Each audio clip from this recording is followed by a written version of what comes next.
distancing policy. The local government association says recycling staff, park groundskeepers and bus drivers are either being spat or sworn at. LBC News.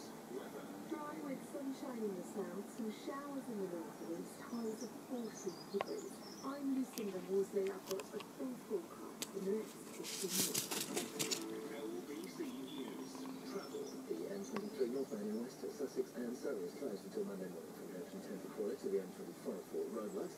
In Kings, the M20 eastbound is closed until the early hours of Monday morning for roadworks, with junction 8 for Leeds Castle and junction 9 for Ashford.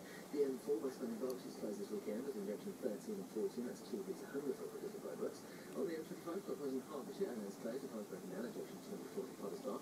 National rail services are running to a reduced timetable. The advice is to only use the train for central journeys, and on the underground there's also a reduced service. There is no service on the bus line between Turnbull and Richmond, and so a train's going onto the train.